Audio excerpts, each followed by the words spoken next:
Sormena, mena, euskara zentzumenek duten atxizki hori.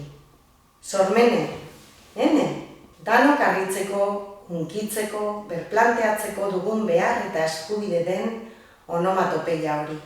Sormene, euskaraz ez beste hizkuntzetan, ez ar, ez eme. Geure buru alargi klasifikatu nahi ez dugunon izki hori. Eta eske diot, euskarak, sormenak, bideak, sentipenek ez dutelako zertan gramatika perfekturik jarraitu behar. Sormene, arte, disiplinartekotasuna da. Artea kolektibo egitea. Baina norbere gorputza bere osoan kolektibizatzea ere bada, baita gorputz anitz ezberdinak kolektibizatzea ere.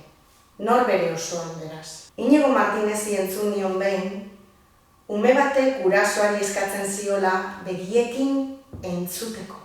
Eta Maialen Lujanbiori entzun nion behin, jada ume ez den batek gaueko ligiari eskatzen ziola azalari ikusten usteko.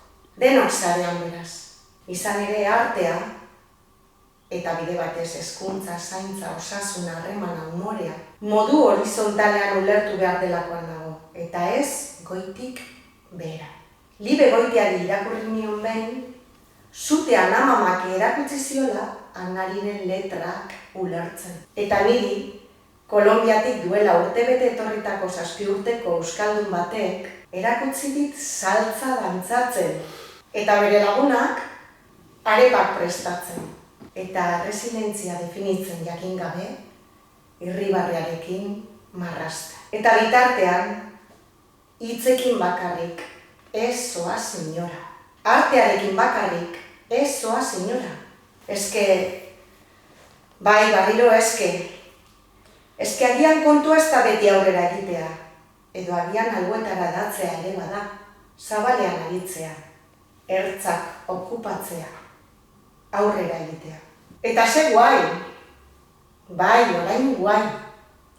Ze guai Galdakon beste behin horrelako ekimen bati hasiera ematea. Non Alain Agirrek aipatzen duen hitzaren botere performatiboaren edo kasuko artearen botere performatiboaren aldeko aposto ausarta egiten dela. Ausarta da bakoitza bere burbuiatik irtetea.